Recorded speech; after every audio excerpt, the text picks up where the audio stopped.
Beautiful. That might have been the greatest what whiskey would you choose right-in answer we've ever gotten.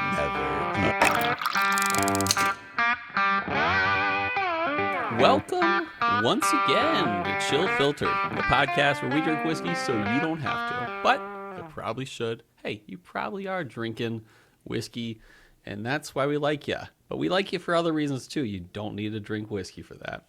Today we're drinking something from Found North. Their Peregrine release at that, and that's one of their biggest releases. And not every year do you get a Peregrine, but let's just say this is the third. So anyway, some business to get to real quick. What did we talked about something last time that I was like, yeah, that's worth bringing up. Tell your friends, tell your family.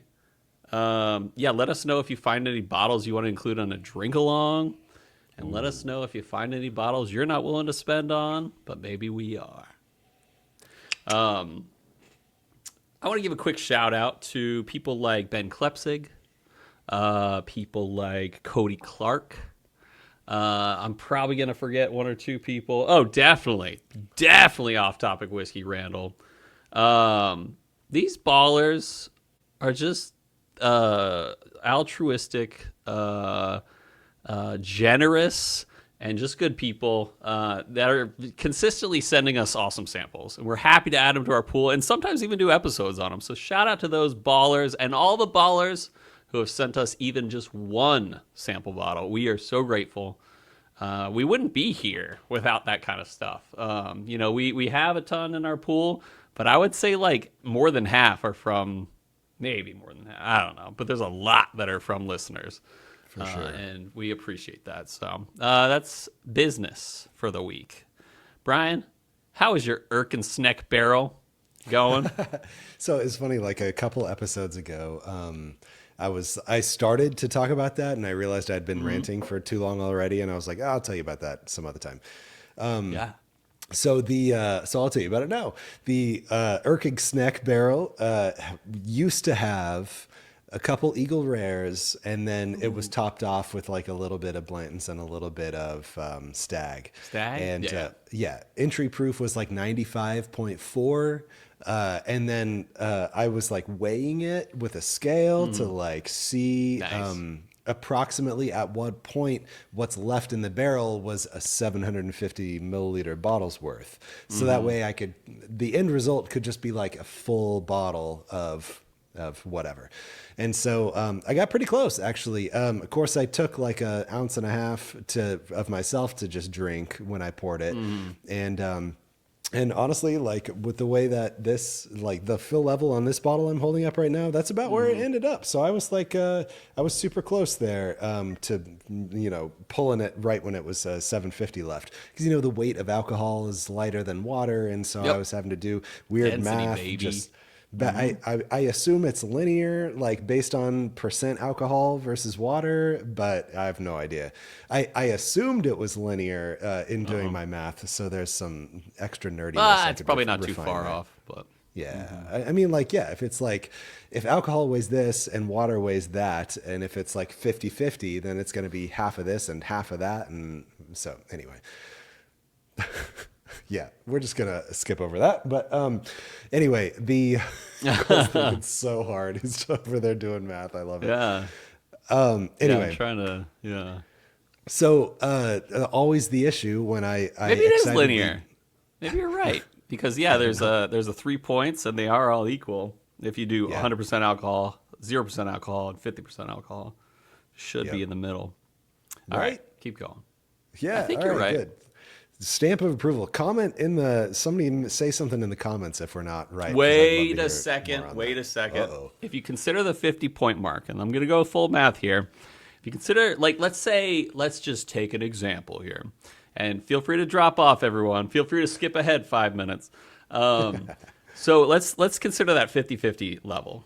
So obviously, let's pick, let's say randomly that the alcohol weighs 20 grams, I don't know, like per whatever. And let's say that water weighs 80 grams here.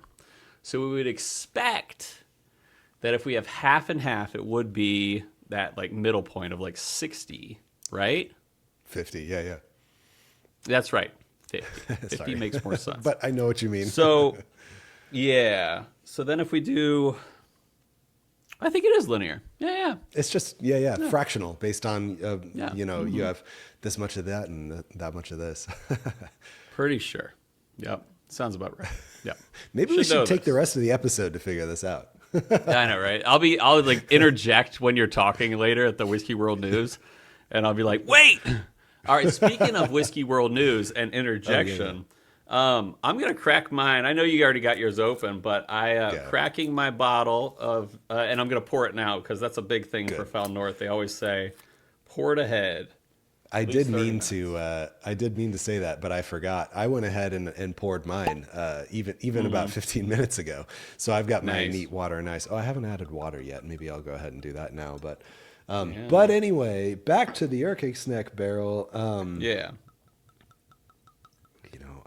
I should have looked to see if there was a manager's proof on this new Peregrine. Anyway, I didn't see it on the website, for the record. Okay, good. Always the fun with dumping the Armagnac barrel is, what am I going to put in there now? And it's usually a question of, what bottles do I have too many of? And it's a good way for me to just kind of get rid of whiskey by experimenting with it and ending up with a third of what I put in the barrel because the rest evaporates. You can't have too many Eagle Rares. Well, I had 2 Eagle Rare store picks and half of 1 Eagle Rare. And I did, when my brother was in town previously, we did a blind, the 2 picks versus the regular Eagle Rare. And what was worse? Well, we both picked the non-pick as our favorite because it was the fruitiest by far. And the picks I love a good fruity. had some wood spice attributes that, yes, it was good, but just fruity is the best. So I was like, well, when am I ever going to drink these Eagle Rare store picks that now I don't really think I like very much? And I was like, I'll put them in the barrel. So anyway, it came out good. We should do an assessment on it sometime. We should actually compare it against something. I think that'd be really what was fun. the final proof? Did you say that? 116, right around there. It was right around 115 plus or minus. That's a lot of proof. Change. Yeah. And I also charted out how the weight changed over time, so I know how to expect approximately how long, at least through the winter months. And in the summer months, it'll be a little warmer on this side of my house. So that's so my kind of math problem. I know. So what's in the Armagnac barrel now? You've asked me 6 times. Scotch. No, I'm kidding. No. Oh, actually, that would be fun. Maybe one of these days. But Driftless Glen Rise.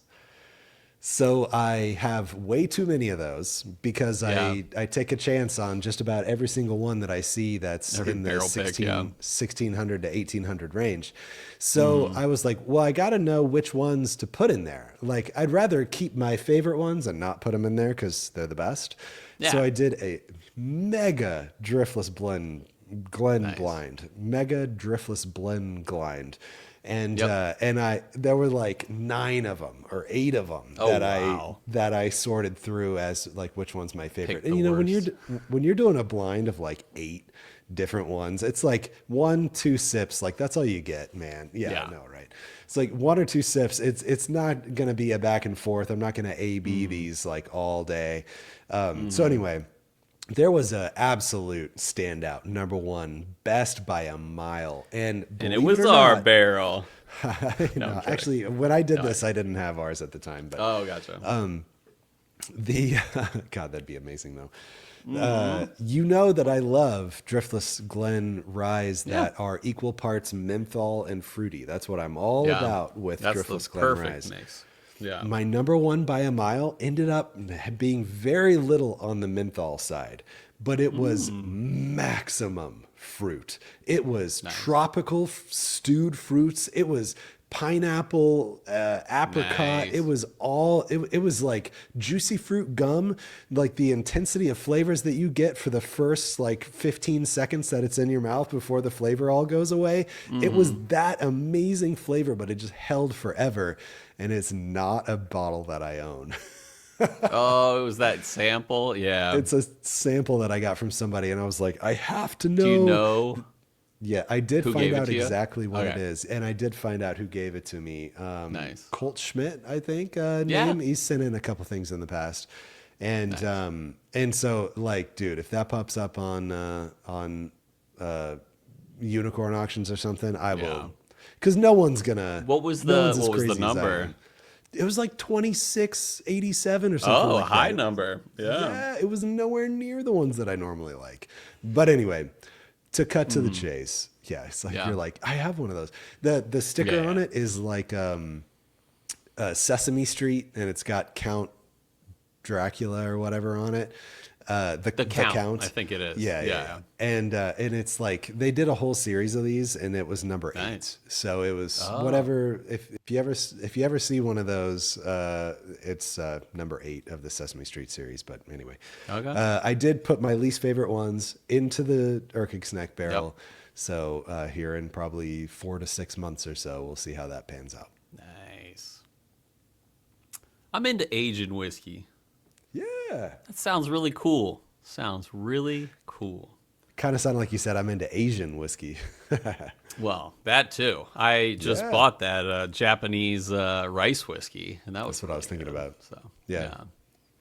I'm into euthanasia. You're like, I thought you just said you're into youth in Asia. And no, that's what I said. Yeah. Yeah.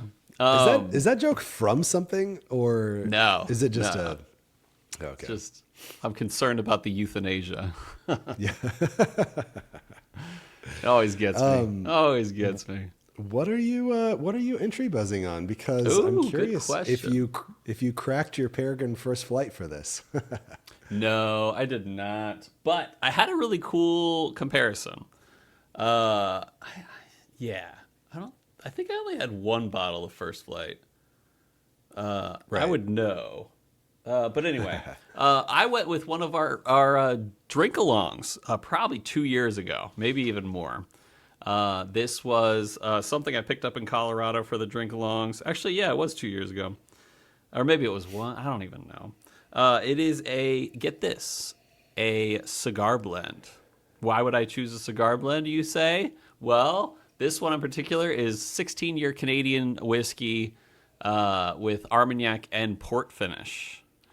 So I was like, this would be a very interesting comparison. It's Copper and Cask. It's their small batch series number 2 batch. 16-year Canadian distillate, high corn, Armagnac and port. Nice. 59, get this, 59.9% alcohol by volume. Yeah. You know what else is 59.9% alcohol by volume? No way. Yeah. No way. I just figured that out. I just saw that. So I was like, oh, That's cool. hilarious. Yeah. So same proof For to the for the 10. listeners, yeah, same proof as what we're drinking today. Mm-hmm. That's really cool. Yeah. I'm So looking that's at what I'm What are you entry buzzing on? Yeah, so I'm looking at these. So I've got a smattering. I've got all 3 Peregrine releases right You here would. in front of me. Yeah. And you would. And now I'm like, I'm just looking at the bird, the Peregrine on the label. I'm just like, just to see 3 Peregrine labels next to each other, all different releases. cool. It just like makes me like excited. Yeah. So I've been sipping back and forth on the batch 1, the First Flight, and the batch 2. And man, like, I'm sure I tasted these back to back when we did the 2024 release one. But there is just relatively, there is no red fruit on the First Flight, and there is all the red Interesting. fruit on the 2024 release. It's like The first flight was the one that had French oak That's with, correct. of course, new wood and cognac. But go on. Yeah. That's right. Yeah. I know there's more to it than what's actually printed on the label here. And actually, I'm just noticing now too. Look at this. There's a difference in the background color on these. So this one that's one's higher darker. on screen, the original, the First Flight has like a darker black background, and then the 2024 is a little more like kind of blue gray. And same with How does that compare to 2026? 2026 is identical to 2024. Yeah. Gotcha. Yeah, but anyway, they're still workshopping it. Or at least they were in 2023-4. Yeah, the amount of juicy jammy on the 2024 makes the first flight just feel like it has no juicy jammy whatsoever. But it's got tons of floral, buttery, wood spice. All that comes through when there's not all the juicy jammy that's jumping on it. Not that we're ones to sell or buy or anything like that. But what's the difference in secondary for Peregrine 1 versus 2? I want to say nowadays, 2026, I think first flight is 800-900. Okay, that's a bit of a guess. I really haven't seen many. It used to be lately. 1,500. Goodness, I know, but 2024 release is more on the order of like 350. wow! And it's so much juicy jammier than batch 1. Yeah, I know. First flight. Yeah. Yep. I'm excited. Have you drank this yet? I imagine you have. I did. I took a sip when the day I got it. I had to rip it open, and I poured it a little bit, like probably 1 ounce, and knowing that it was fresh cracked, just ripped it open. Yeah. I poured it, and then we went for a walk. We did dinner, and that glass sat there for 2 hours by the time I finally came back to it to give it a go. And then, so you might be able to tell. Curious if you can tell. I'm kind of sick again. Could you tell? Oh, really? No, I couldn't. Okay, well that's good. I guess I'm putting on a good face here. But yeah, I've just. It's one of those things where I feel like it's allergies again because I'm not lethargic. I don't have sinus pressure. I don't have nose trouble. It is 100% dry, itchy throat that's going on with me right now. Weird. So anyway, and so I'm that's a what little I got. more. Oh yeah. A few weeks back. Yeah. Well, yeah, and But I got lost it my too. voice at that point. Yeah. Mm-hmm. Oh yeah, see, right. nothing like that has ever happened to me. I haven't gotten to the point where I lost my voice or something. But about 3 weeks ago, this exact same thing happened, and it made it so I couldn't taste anything for 48 hours. And so I was so I poured a smidge of the new Peregrine last night to just as the test of should I tell Cole I can't record tomorrow? Yeah. As can I even taste the flavors that are in this? And I'm proud to report that yes, I did all right last night. I'm doing fine on the entry buzzes, so hopefully I'm playing with as full a deck as possible here today. Nice. Yeah, that's good. I'm excited. Yeah, it's funny too. I thought you were about to say I didn't have the patience to wait till the episode. I also didn't have the patience to wait 30 minutes. Not that I'm making fun of you or anything, but I thought that was, it was what you were about to say. Or better yet, when you got it in the package form, you were like, I'm not even going to wait 30 minutes. I'm just going to drink this thing. Yeah. So, yeah. That does kind of sound like me, honestly. You gotta. I mean, but I don't. Yeah. I like it fresh on the podcast. That's what I'm willing to wait for on some of these things. So that's I admire that. That, but I feel like I can give a better take on it if I sample it across a couple days. So nice. I'm not sure I've ever actually said that I'm proud of the way that I do things because I know that you're not a huge fan of it. But I just a little bit. Not. I like averaging a couple sessions and then being able to explain to you how those sessions averaged out over the last couple days. So I'm not going to go into it because I think I have found an infinite whiskey hack. But I found a way. Actually, me, you, and Randall from Off Topic Whiskey were in that conversation. I'm like, I think I found a way to buy more Found North, and I'm not even going to share it. Not because if I told it, everyone would be doing it. But I was able to get an extra bottle of Peregrine this year without hurting anyone. Let's leave that as a little teaser. So Chris, if you're listening, or Nick or Zach, if you're listening, hit us up. and you're curious what Cole means by that, reach out, let us know. Yeah, and I'll give you the information at the cost of one snow day, future day. So yeah. Oh, like the next snow day? yeah. I'll tell you. I love it. I got to tell you about my trip, though. We don't have too much time, but I'll make it quick. Yeah. So I definitely cracked the Eagle Rare 17. And my dad wasn't really interested. I mean, he was interested as much as he could be, but he's not big into alcohol with his chemo. But he was on a break from chemo, but he still was like, nah, I don't really drink a lot. But he did sip for the sake of me. Yeah, for your sake, not for his sake. Yeah. Yeah, exactly. But it was, dude, every time I sipped it, I was like, this is heavenly. Heavenly. Yeah. So worth it. And then we all, like, we were there with another dad and son or couple, whatever you call it, pair. And they enjoyed it very much. And we all signed the bottle afterwards. And good. I honestly still have 2/3 of that bottle left. So I'm going to enjoy that too. So. Yeah, good. Well, to have gone through a third on this trip, dang, sounds like you guys really enjoyed it. Yeah.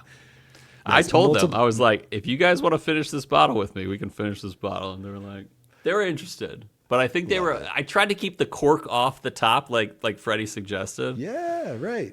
But they weren't always, I think they were a little intimidated by it. And I was like, don't be intimidated. But I also didn't want to be that guy that was like, drink my whiskey. So it was a hard balance. Yeah. Yeah. So did you know them ahead of time? Were you guys friends? Yeah, already? Barely. I did know them. It wasn't a friend of my dad's. People. No. I kind of had connections with them, but it's been years. But it was good to chill with them. Yeah. But yeah, also we fished the first day fly fishing on the flats near the Keys, and I didn't catch any with the fly rod. But I was really close to catching a snook. It was like a 2+ foot snook. I don't even know what that means. I got to look up what they look like. But he was jumping out of the water and stuff, and he eventually took my hook. And like literally broke the hook off. I think it probably was poorly tied or something like that. But it stinks because that was the only real big bite I got on the fly rod. But then we did a angler rod or what do you call it? A spin reel. And I caught like a ton of trout and a jackfish or something like that. That's what they told me. And then we went to this place where we got something called mangrove snapper. I caught like 5 of them. And they were big. Like I'll have to show you a picture. They were pretty big. And then the next day we go deep sea fishing off like the reef area, like deeper waters for sure. And one of the guys was like, I really want to catch a grouper, which is like a big fish. And he reeled in a 150-pound grouper. We can't bring them in the boat because they're protected. But he caught a 150-pound grouper, and it was huge. It could have fit a basketball in his mouth if he tried. Oh, my I'm not big into fishing. And so in preparation for this trip, my dad was like, you should probably learn how to do a flats like saltwater casting, because it's different than like stream casting for fly fishing. So I took 2 lessons from this local guy in Richmond, and he was great. He taught me a lot about fly casting, and felt like I was pretty good at that. But I wasn't as good on the scene. But it was still fun. That being said, I was like, maybe this is a hobby I'll get into, because like it's kind of specialized. I enjoy things that you can get like really good at in certain ways. Yeah. After the trip, I was like, nah, I'm not really interested. Like it was fun, it was cool, it was specialized, but it wasn't ringing my bell. And then fly or deep sea fishing. Got on a big boat, a big yacht thing, not a huge yacht, but like enough to have an indoor area. And we start fishing. We start going out for a while, probably 45 minutes in, and I'm like, I don't feel so good. And one of the first mate kind of guy or whatever they call him, he's like, yeah, if you really want to avoid throwing up, just lay on your back. And so let's just say the expedition was about 8 hours, and I was probably on my back for about 7. Dang, and then I had this thought. I mean, most people were like, why don't you just barf and get it over with? But like the thing is about seasickness is that's not always the cure. Like sometimes when you're like actual sick, you'll throw up and you'll be like, I feel better now, we're good. But like with seasick, like sometimes it's better, but sometimes you're just feeling it still. And so I just decided to lay on my back for most of the day. The funny thing was, with like 30 minutes left to go of our time. I sit up finally, and normally I'd sit up and be like, all right, I'm going to Ralph. And I wouldn't. And so fortunately, I never threw up, but I also was like getting close. Like I was like, it's coming up the esophagus right now. So I would just lay on my back and that would kind of solve it. But 30 minutes left to go where we kind of had to ride on back. I suddenly was fine. And I had been testing it all day. I was like, am I good yet? Could I be good? And I get up and I'm like, oh, no. And then by the end, I was fine. So it stinks as like basically I got to do one cast with the rod after I was feeling better. And then they're like, we got to head back in. So it stunk in that way. But it was still a really fun trip. So Yeah. So That's cool. I went liquor store shopping in Miami, and right. I didn't turn out with much. I got a barrel pick of Buffalo Trace and a barrel pick of Four Roses barrel strength. Nice. And that was about it. Yeah. Nice. Not Do you much remember the was it OBSK? Do you remember the deal with the Four Roses? Oh yeah, no, it was. You don't have to go. Say it was OBSE, or no, Okay, not cool. OBSE. OES. I think it was K. OESK though. Yeah. OESK. I Nice. will have to double check though. Yeah. Yeah, no, that's fine. Just curious if that was like what meant, because like, we loved that Sam's Club OBSK that I had. Oh yeah, yeah, it's right like- there, right there. Yep. Yeah. Mhm. And it was like butterscotchy good. Yeah. Shout out to That was, Brian Duncan. Yeah. Yeah, well, actually, maybe not. There was one that I got myself for the Nice. for the podcast for drink-alongs before I was even a host, and I thought maybe it was that one. Maybe, I don't know. No, remember. this was for the drink long. I don't know. Yeah. Maybe. I don't know. Okay. Yeah, whatever. But Food. It was like, pretty what'd you oaky, do though. for food? I feel like dude, we like cooked vacations. fish all day. No, So that's really I mean, we the, went to the like fish that you caught. Yep. Yeah, the Nice. first day, all those ones I caught, at least that were within the range of legal, we ate. And then the Yeah. next night, we ate a lot more. We got a ton of, all the other guys caught some mackerel.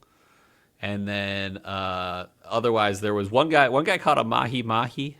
And then otherwise, it was mostly yellowtail snapper. So we ate a ton. We made fish tacos left and right. And Nice. dude, we had so many Ziploc bags full of meat because it's cool on these kind of like guided expeditions. They will do all the hard work. They will literally take your fish off the hook so you can just throw it back in, and then Nice. they'll slice them up and dice them and butcher them when it's over. So Wow. it was kind of cool. Yeah, I Was, didn't bring any so- home. My dad did, but yeah, I didn't. Oh, bring cool. them. So like, I'm not like a cooked fish guy. I'm not a Mm-hmm. baked fish guy, but I love sushi, sashimi, anything Nice. like that. Me too. Was there? I don't really understand fish differences, but was Mm-hmm. there opportunity here for like them to make like a poke bowl or something for you, like catching a tuna Yeah. or something? That's So so one of cool. the cool things they said was like there are multiple places on the Keys where they will take your fish and turn it into whatever you want. If you go to like a Wow. taco stand, they'll be like, "Yeah, we'll take your fish. We'll just charge you for the work, and we'll, get you fish tacos." Or you could do that with like smoked fish, or like all these different styles. I'm sure you Yeah. wouldn't be able to go to a taco stand and get like poke. Yeah. But there's probably somewhere in town that will slice and dice it just the way you want. That's Yeah. cool. That makes a lot of sense, though. I mean, of course, there would be Yeah. a need for that in a place like that. Florida Keys, right? That's where you were? Yep. We were on Nice. Key. What was it? What was the key? We were on Key Largo, but we were also on. I don't even remember. Oh, Isla Morada. That was the one we spent the most time on. Isla Morada was one of the islands there. So, yeah. We never went to Oh. like Key West or anything, but it's crazy how long those keys go out. We were course we I- also spent some time in the Everglades. It was kind of fun. Go ahead. Oh, nice. Of course, I would put a Y on Isla Morada when I'm searching for But you it, were onto something. You got the S in there. Yeah. yeah. On a whiskey podcast, of course, I would do that. Yeah. So, but anyway, it was a good time. Shout out to my dad. Nice. It was a lot of fun. So, That's cool. Yeah, good stuff. yeah. Yeah. All right. You ready for the history segment? We're probably close to our record here. Yeah, wow. Yeah. But let's do it. Let's send it a break. We'll be back. We're going to talk about Cognac and Armagnac, but I think you're going to like it. So here we go to break.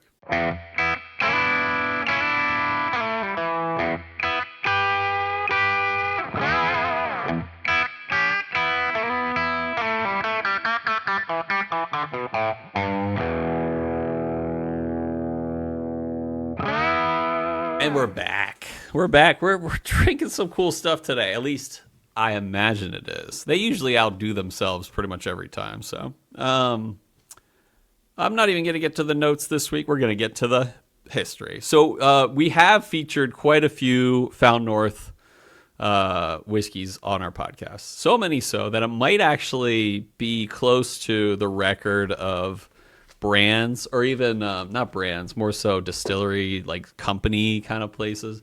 We've probably done over 10 episodes, and half of them at least were interview episodes. So we've talked about things like their Canadian distillate. We've talked about things like the blending process. We talked about the background of the company and all that stuff.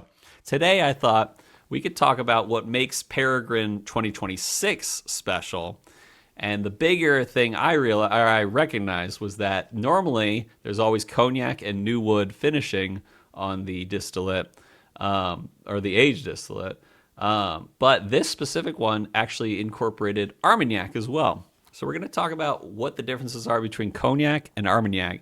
And as I did the research, I was really blown away, because I always heard the biggest difference is one is part of the Armagnac region of France and the other one's part of the Cognac region of France. But there's a lot more to it. So let's get into it. Nice. And why it matters in the finishing process. So for this Peregrine release, one of our most interesting details is the finishing casks. Earlier batches used new oak and cognac. The first batch also incorporated French oak, but the second one didn't. But this one also adds Armagnac into the mix. And while most people hear cognac and Armagnac, they just think French brandy. The reality is they're quite different, or actually quite different, both in how they're made and in how they taste. Let's start with distillation. Cognac, like Hennessy, Remy Martin, is typically double distilled in copper pot stills. Similar to Scotch whiskey, most Scotch whiskey is double distilled in copper pot stills. That process creates a relatively clean, refined spirit. And for those who don't know, brandy is made of basically distilled wine. It's grape based, and I never mentioned that, but I'm mentioning it now in the notes I have. So their focus with the double distillation is a relatively clean, refined spirit with a focus on elegance, fruit, and floral notes. Armagnac, on the other hand, is usually distilled once in a continuous column still. That's it, just once, which is crazy. Like most bourbon is column still and then, do the rest in a different still or whatever. Usually it's double distilled, at least for bourbon. This one is just one. And usually from what I saw, the continuous column still brought it to about 50 to 60%, maybe as low as 45%. But it's only done once, which from my knowledge, will leave a lot in the process that is like heavy and dense. And I'm curious what they do, because most distillation involves the heads, the hearts, and the tails. And I'm really curious what happens with the heads, hearts, and tails with one distillation run. Because usually, whether it's, the first, or usually it's like second, maybe third distillation where they're doing heads, hearts, and tails. But on the first one, usually you just run it through. So I got to look into that later. But distilled once, traditionally called an Armagnac still, is that continuous column still. This method retains more congeners, meaning more oils, heavier compounds, and deeper flavor precursors. So right out of the still, cognac is typically lighter, cleaner, and more polished. Meanwhile, Armagnac is richer, heavier, and more rustic. So let's talk about aging. Cognac is typically aged in fine grain French oak, often from the forests like Trancé. I'm going to go with Trancé. or limousine. And the goal is balance and finesse. Over time, you'll get notes like dried fruit, vanilla, honey, and delicate spice. Armagnac often uses Gascon oak, which is more tannic and imparts a stronger wood influence. Combined with heavier distillate, this creates a spirit that's more robust generally, more earthy, sometimes even nuttier, maybe even funky. It's less about polish, more about character here. And that difference really it really matters when you're talking about finishing whiskey. When you use cognac cask, you're typically adding brightness, fruit sweetness, elegance, and soft tannin structure. On the other hand, when you use Armagnac cask, you're introducing deeper oak influence, more weight and texture, richer, sometimes darker fruits, and with a bit more rustic intensity. So in a blend like this, Found North Peregrine, adding Armagnac into the finishing mix isn't just a small tweak. It's like a structural change. It's like it could be big.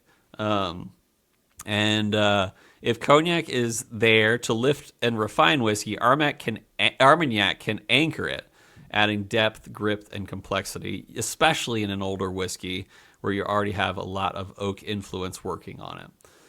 So now, when we're about to drink this, one thing to think about is, do we get that balance that we would expect from cognac and Armagnac? Do we see the elegance of the cognac alongside the weight and texture of the Armagnac? Because that combination, clean plus rustic, could be exactly what sets this apart from batch 1, batch 2. So anyway, Found North Peregrine 2026. Here are the big things. Grain ratio here is 80% corn, 19% rye, 1% malty bees. Like mentioned, it's finished in new oak, cognac, and Armagnac barrels. From their website, here's a quote. Peregrine 2026 began as an 8 whiskey blend, aged between 20 and 27 years, with a derived mash bill of 80 corn, 19 rye, 1% malty bees. After creating the blend, we finished it for an additional 5 months in Armagnac, cognac, and 18-month air-dried new American oak cask from ISC, Independent Stave Company. We selected 17 of the total 23 casks we used for finishing to create the final blend. So some of them didn't make the cut, I guess. Maybe they're saving them for Double George Very Stag.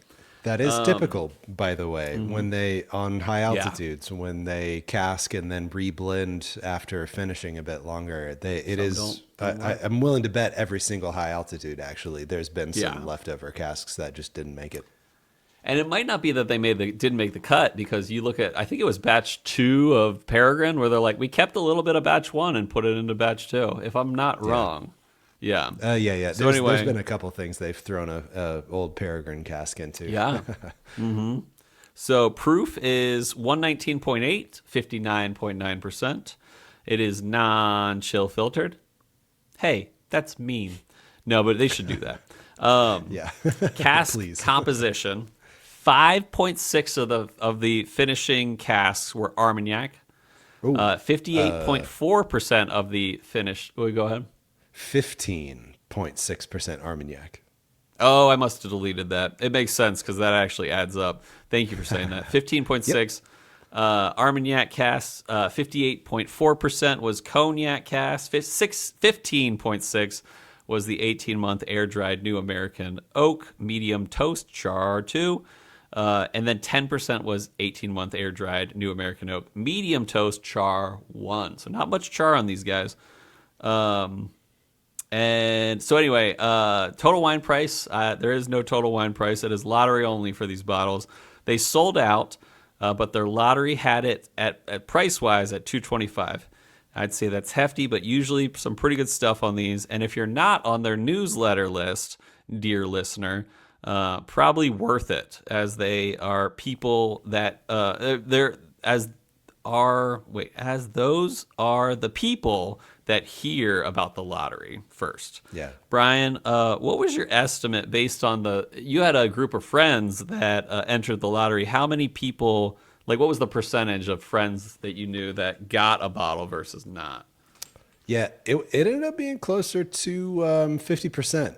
And cool. really just, hearing this guy won and this guy lost, this guy won and this guy lost, this guy entered on him and his wife and only one of them won. Like it just very generally felt like 50% was how it ended up. Frankly, I was expecting more along the lines of 25%, just based on like Peregrines are always the hardest to get. And like the recent releases, other, like batch 11 was like 8,000 bottles. Goldfinch was 8,500, and then Peregrine, of course, being Peregrine, is back to like 4,500. The outrun, right? A not outrun. Got nailed it. Yeah. Snow Day was, well, of course, that was like mailing list, just buy it now thing, but there were 8,200 of those. So anyway, better odds than I was expecting for sure. And quick side note too.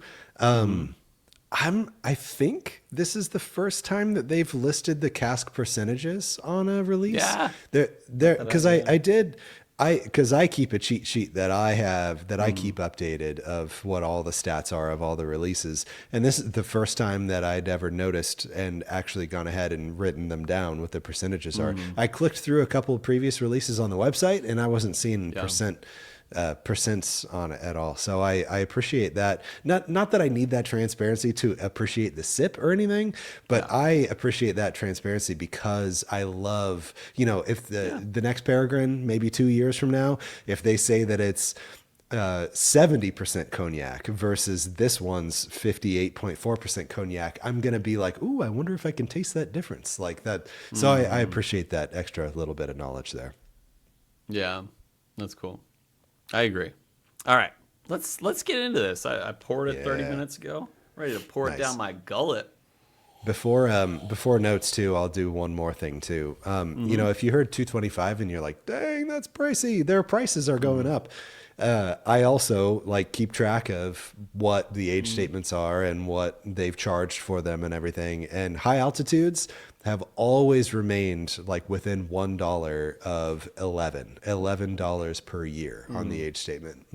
It's held very consistent on their pricing given what the age statements are on these. So props to them for not increasing prices over the last couple of years. Yeah. Well, also tariffs, but we won't get into that. Oh yeah, tariffs. That's right. Yeah. Nose. Yeah.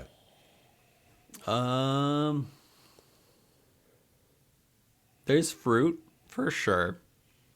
Dark. No, plums. Plum is a dark red fruit, but plum's a little bit on the nose. Yeah. There's juicy on the nose, but it's not like a deep, dark, rich red fruit. Not that kind of juicy. It's just the thickness on the nose comes more from fruit than anything else for me. There's a good little amount of wood spice too there, but it just it's a nice fruit medley. There's peaches and actually I do really like the peach note that just hopped out of my mouth, but it's a nice rich juicy fruit nose. All right, let's go for this sip. Yeah. Comparing to the previous batch nose, I think the 2024 comes across more date plum raisiny, a little more purple color on the nose versus the 2026 here. My worry with the especially having drank it in, my entry buzz was the Copper and Cask 16 year. There is this thing that can happen with Canadian distillate where it tastes like aged vodka. And I was worried that might happen with Found North, but it didn't. No. It's great. Man, it is great. It is a stickier palate than I remember on First Flight in 2024. I'll reassess that because I wasn't really thinking about how much those clung to my palate as I was sipping them. But as soon as I sipped the 2026, I was just boom, it feels like I could peel off this layer of flavor that's still there, coating the roof of my mouth and everything. Cody Clark in the roof of your mouth. No thanks. That does sound weird. It made sense to me because he's the mouth. He is the mouth. Yeah. I guess let me think about this too. Proof wise, this guy's 119.8. The previous one was 114.2. Okay. The original first flight was 126.2. So decent variation in these proofs of these Peregrines as they've gone over the couple of years. Yeah, it's true. All right, I dropped I didn't really go over the finish notes before I did that. It is.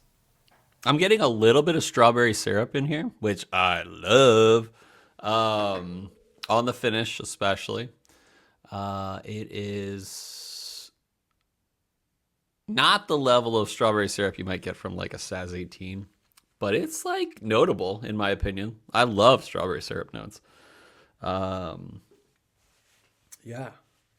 It's fruity. It's not sherry fruity, which I like. Sometimes sherry can be overwhelming. But there is, of course, no sherry finish on this guy. It's well balanced, too. They should be proud of themselves over there. All right. Yeah. Swing. What do you call Swizzle this? your water. Swizzle job. The Make it dizzy. Mat job. Make it dizzy. I sipped the 2024 real quick. Definitely juicier, jammier, more purple on the 2024.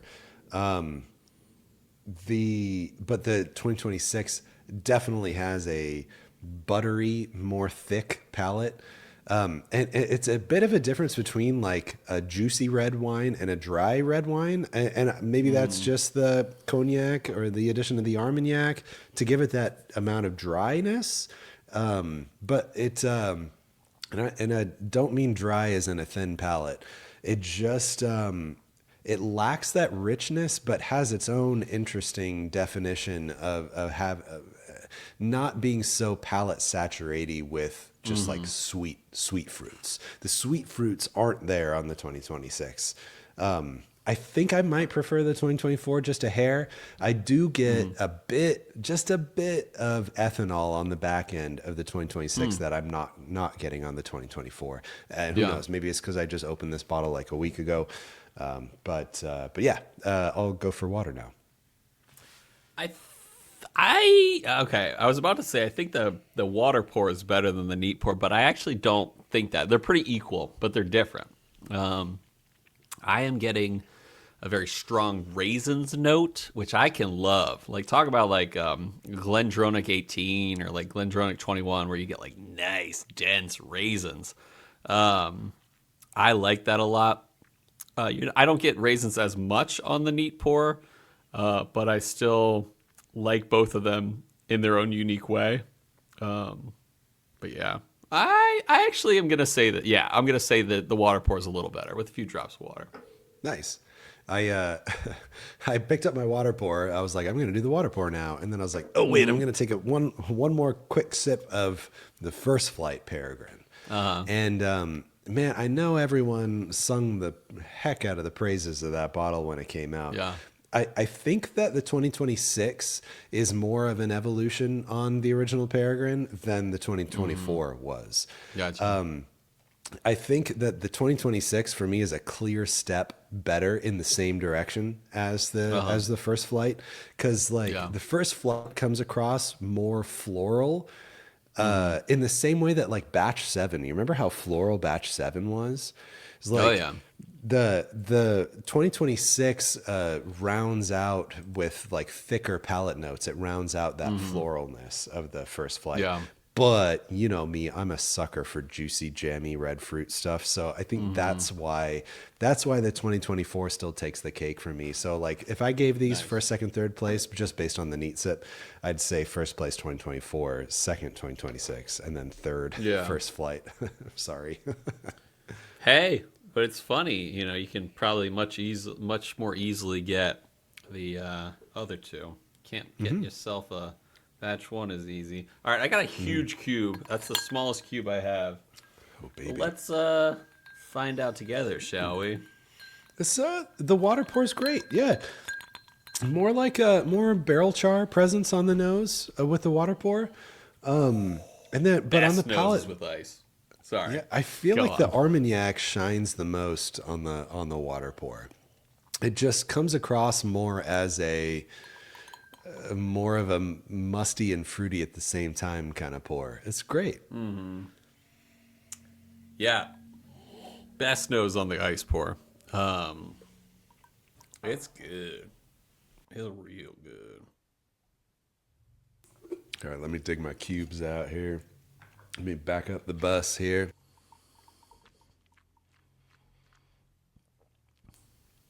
Also great with ice. Nice. I'm gonna How say could it. not Best be, pour. man? Best Really? pour. Oh, dang. Yeah, it's got that raisins, but it's also got it's so much more balanced in flavor with the ice cube in there. There is a slight bitterness at the end on the finish, but it's really not getting in the way of my enjoyment of this too much. Yeah. A lot of times you'll find that ice pulls out the oak notes. But this time, that's true here too. But at the same time, I'm still getting a nice like pepper. It's like it's a gentle black pepper in addition to the oak on the nose with ice. And you know what? From Off Topic Whiskey's interview with Sammy, Sammy was saying, he sure enjoys whiskey with a big old ice cube sometimes himself too. So, Hey, he did good here. Yeah, Dude, actually- with a few more tastes, it's great. the nose, it's like this nose is really hitting me like a Eagle Rare 17 kind of like you can tell there's a lot to it there now. Best nose. Yeah. Yeah. And great palate, in my opinion. Oh, Crazy. damn, man. Normally I think of lighter, crisper whiskeys that do well with ice. This is not light nor crisp, but it does really well with ice. Yeah. Hate to say it. Yeah. And I guess to expand on what I was saying earlier, like the ice really pulls out the oak, but usually in like an over oaked way. This is pulling out the oak in this is an extremely well aged pour, is how the oak is coming through on this now. This is one of those times where I'm proud to say I do try it always with a little bit of ice, and it worked.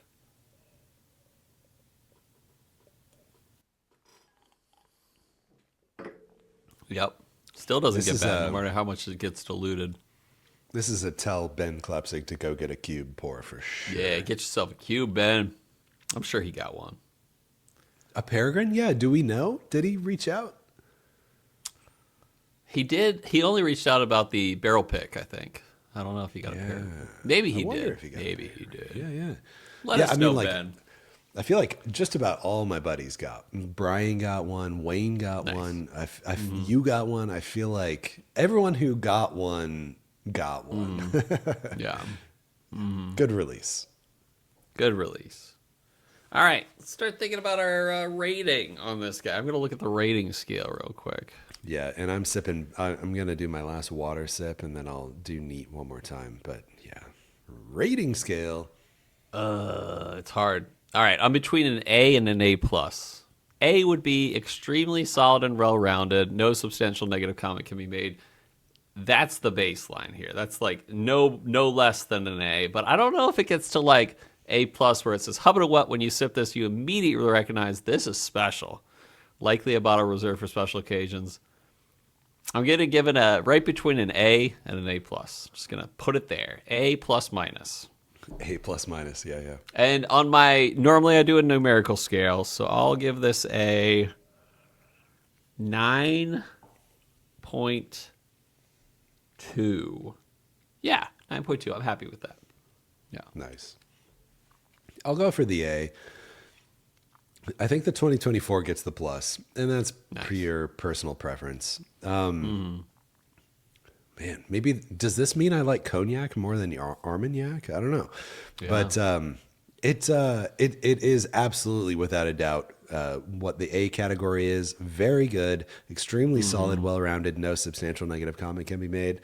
As you heard, I said no substantial negative comments. The ice pour makes me tempted to give it A+. I mean, like, because it is startlingly delicious with ice. And water too. Were you ice then water then neat? Yep. Yeah, I think I am too, man. It just A+ is hubba to what. When you sip this, you immediately recognize it's special, likely reserved for special occasions.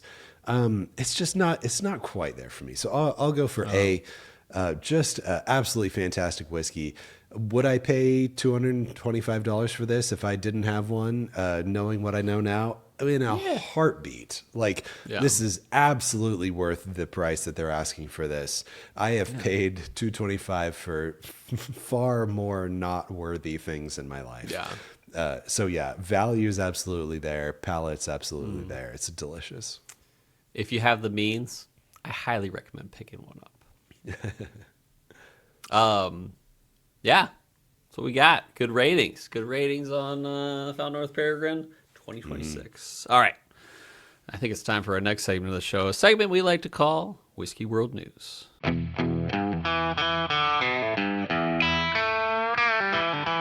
right, everybody, welcome back. This is Whiskey World News. Today we are reading an article here from BuffaloTraceDaily.com.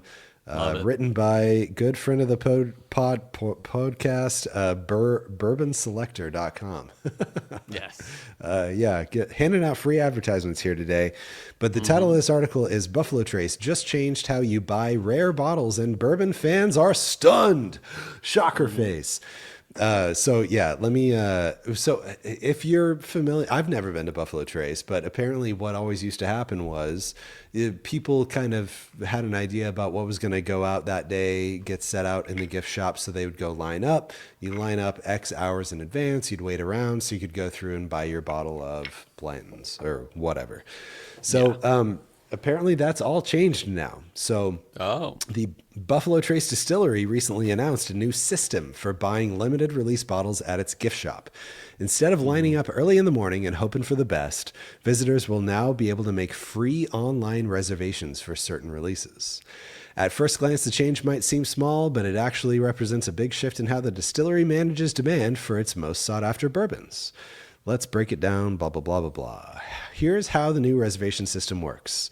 According to the distillery's announcement, the process will work like this.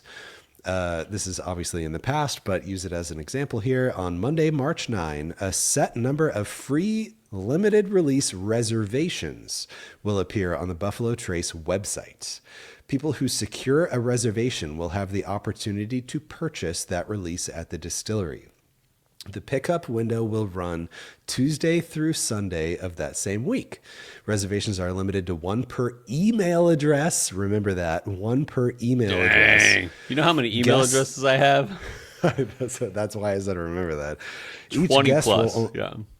Each guest will only be able to purchase one bottle, but let's be clear. I think it means each email address will only be able to purchase one bottle. Because I got a fake mustache in the car. Yeah. Yeah, right. Hello. Hello. My name is Soul Keybald. Soul Keybald. Sir, Soul Keybald to you.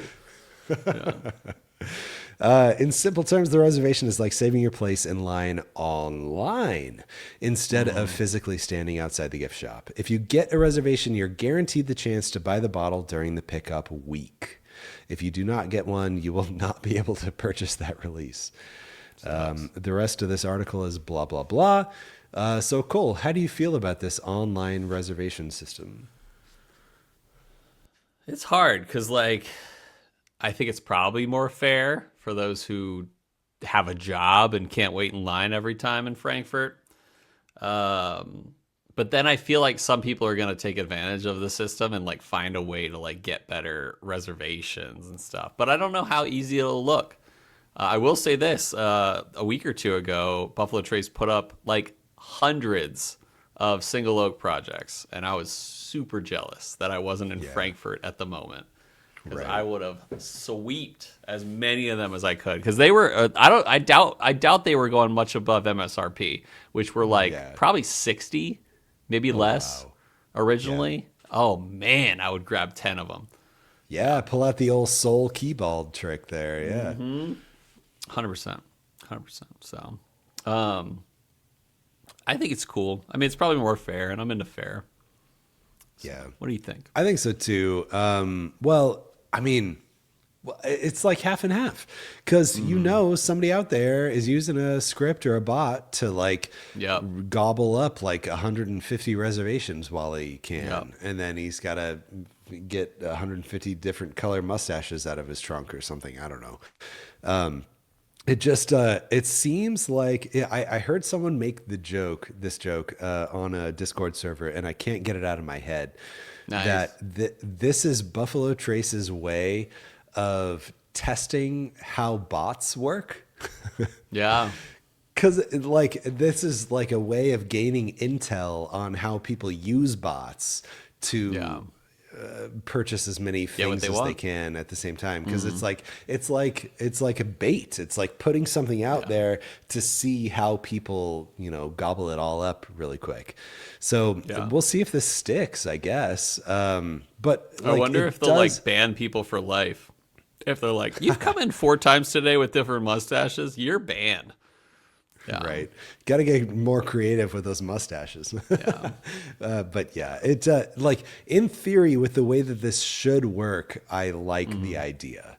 And with the way that like Found North does things with their lottery, where it's like you have to commit to buying it. So, if you use a bot to get 150 reservations, you're committing to spending, I don't know, $45,000 like that day. They should do it like that. So anyway, I guess I can't endorse this, and I can't talk badly about it. All I can do is sit here and wait to see if like this still works the same way in 2 months. Like if they keep it up for like 2 months. That's a good point. Yeah. I feel like they would be quick to change if they realized people were fully taking advantage of it. Right, for sure. All right. We got results from last week's, or a few weeks ago. What whiskey would you choose? Yeah, we have hella results here. Super results. A while ago, we asked you, what's the worst offense, chill filtration or artificial coloring? And wouldn't you know it? Clear winner.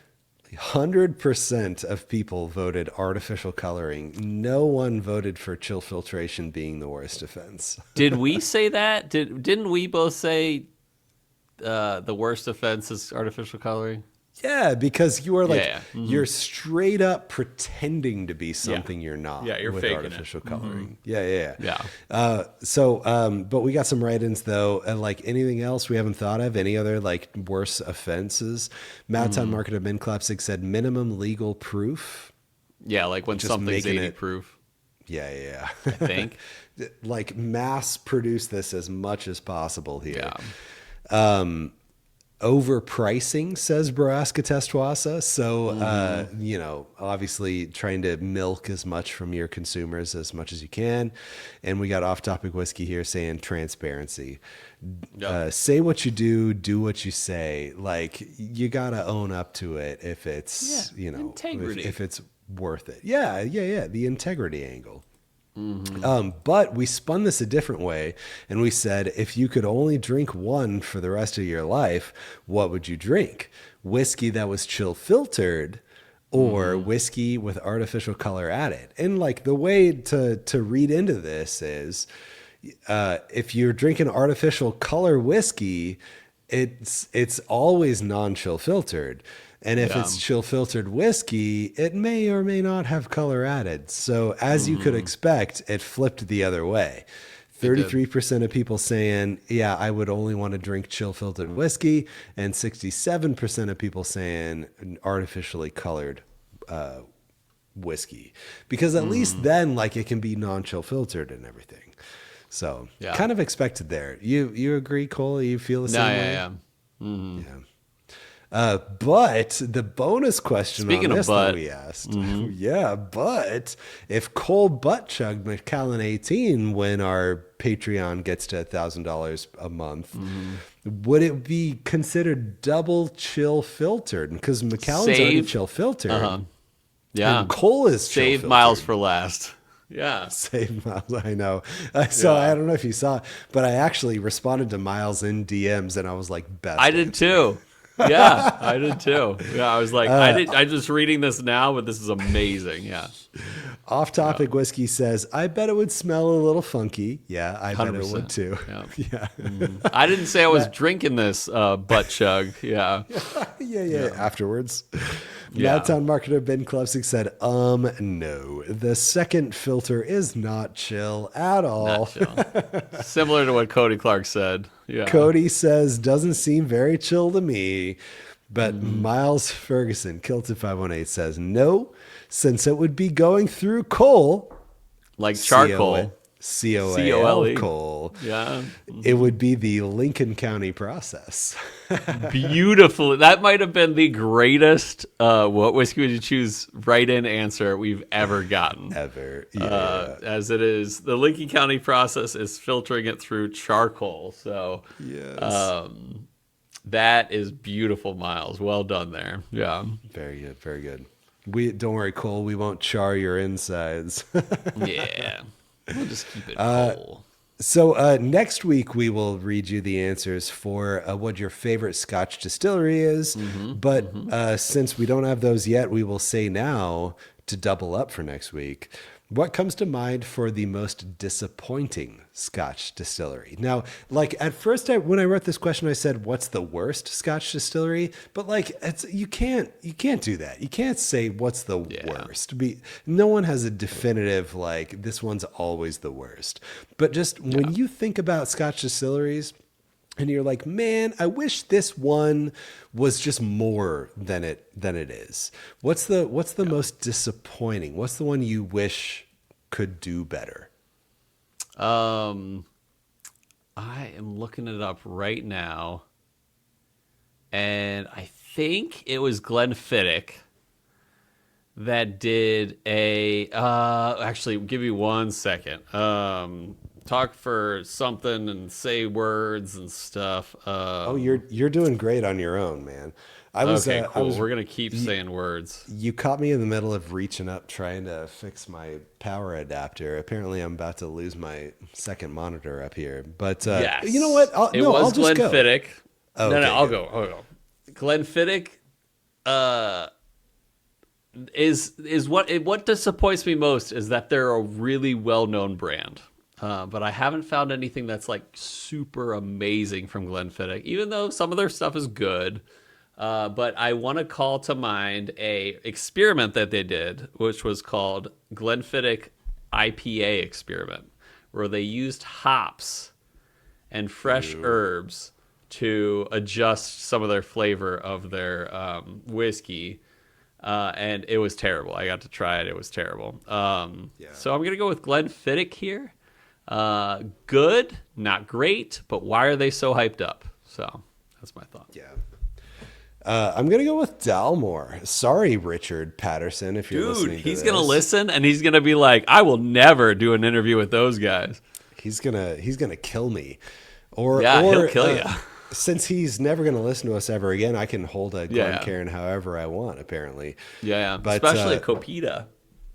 Yeah. Hello. How are you? Yeah, go on.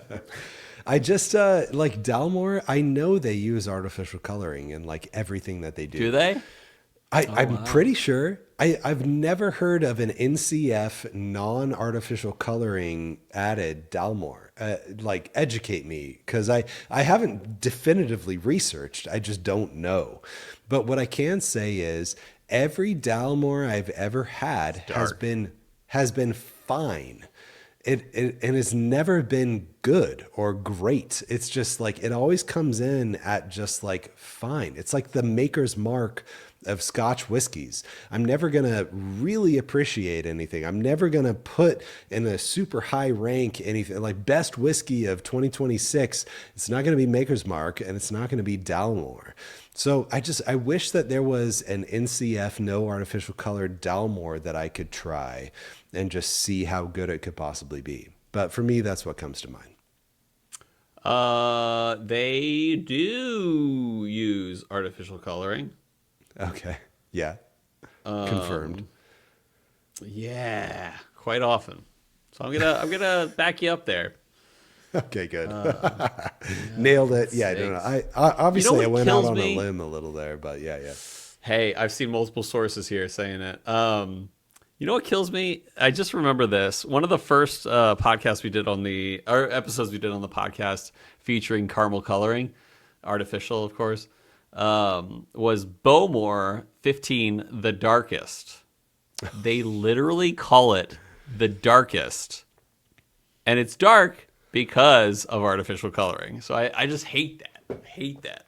I think that was probably within the first 10 episodes. Yeah. On the previous weeks where we've done and when we were talking about artificial coloring added versus chill filtration, I think you mentioned that too. And that's just hilarious, man. Like, talk about the ultimate pretending to be something you're not. You're like, look how dark this whiskey is. We blended cow manure into it or whatever. Yeah, it's sad. Let me see if I can find. Here we go.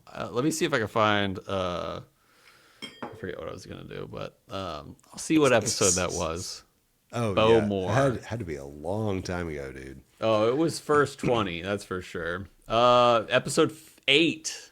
We drank Bowmore 15, the darkest, I think, or the dark. Yeah, it was the darkest. Yeah, the carameliest.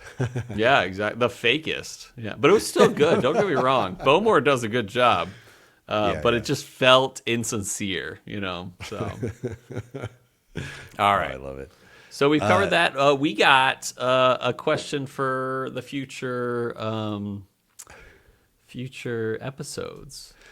Yeah, and that's what comes to mind for a disappointing Scotch distillery. Wait, I'm talking about next week's episode. Okay, the way you phrased it, I thought you were saying that you forgot that we already asked what the question was. No, I'm looking through what we should put against the one you already suggested. Oh, so then while you're looking, I will introduce the idea of next week maybe doing the Springbank 10 Fino Sherry. I recently picked up the Springbank 10-year Fino Sherry thanks to a buddy of mine who placed an order online at Total Wine and let me go pick it up for myself. Thank you very much. Dude, I tell you, of course, I sipped this one already, as I do. I got home and ripped it open right away. Yep. And dude, it's good. I'll just say it's good. So if you're picking one to go up against this one, it better be something that's actually good. And hopefully this is good. Oh, you found one? No. I was gonna vamp if you still hadn't found anything. You don't vape. It's bad for you. Go ahead. I can honestly say I've never vaped in my entire life. Yeah, I've never smoked, never vaped. Yeah. Have taken you smoked? one drag on one cigarette just to say that I've done it. That's it. Yeah. It was the longest drag anyone's ever done. Yeah. Anyway, so sure, there you go. A little known fact about Bryan, but in case this comes into play for birthday presents, which we're only about 3 months out from birthday. I know. I've been thinking about it already. I did go ahead, FYI, and I Mingo went in on me with this to save on shipping a little bit, and we got some Bruichladdich 21s. So those are on their way now. Yeah, 2 bottles, I assume, between you two. Well, so actually, I think he only wanted like a quarter. So I'm getting one. I'm getting 3 halves of a Bruichladdich 21, and he's going for the quarter. Wait, math doesn't add up. Shipping made it so that ordering 2 was about $50 cheaper than just ordering 1. Per. So did he ounce, get? You got 3 halves. Did he get a half? Yes, I don't know what I said. Okay, gotcha. But yeah. I said a quarter versus 3 halves. I'm sorry. Yeah, yeah. A quarter of the total purchase, a half of one bottle. Still works. Nailed it. That sounds great. I'm excited to hear that. Yeah, I showed you the picture while I was in that one liquor store of a Bruichladdich 32 year. I was like, Oh my gosh. Dude, it was like what, $1,300 or something like that. That sounds about right. Yeah. Well, actually, that sounds good because Bruichladdich 30 does. MSRP, the original release Bruichladdich 30 Yeah. is like I don't know, 1,200 pounds, which is like Oh dang, 1,600 USD currently. USD's nuts. Oh yeah, it was 1,400. Nice. Yeah, well, that sounds Yeah. about right, I guess. Yeah. Yeah, 32-year-old Bruichladdich. So the Bruichladdich 21 has more red wine casking than the Bruichladdich 18. So I'm like Nice. super excited for it. I didn't even know that. That's cool. Yeah. Oh man. Could you imagine a 32-year? But anyway, so I picked one that'll go against your Fino Sherry. Very It's a good. 10-year Scotch, and we've never featured this distillery on the podcast yet. It's Ben Romack, thanks to Jim Mathwig. Don't know. I've Hey! never had Ben Romack, Me neither. but it might be great. We'll let the listeners decide. Maybe they're sick of hearing about Springbank and they want to hear Honestly, something new. So it could go either way because we've put up super hot bottle versus nothing burger, and like everyone's like Goes nothing one way. burger. So Yeah. who knows, man? yeah, we'll figure it out. All right, so Ben Romack 10. What do you call it? Springbank Fino Sherry. So get on that Instagram, do it, and we'll see you guys next week when we do the decision of that Instagram story poll thing. Yeah, Nailed it. I hope I can speak next week. Yeah. Oh, good. Well, I hope you can't speak during the reentry buzz, so you can't voice your questions or your answers correctly. Dude, I need to win this next one. Let's just put that out there right now. I need to win this next one. I hope it's not another season 6 or 4 or whatever where you sweeped me in 6 episodes. Amazing. Yeah. So I hope you have a great week. I hope I have a good weekend myself. I got a funeral to get to, so I'll let you guys know about that next week. Hope that goes okay. Yeah. Yeah, me too. But most of all, listeners, viewers, family, friends, all you amazing people, we hope. And here's another thing. All you amazing people and all those who have lasted this long in the recording or the episode, we hope that our love of whiskey lifted your spirits.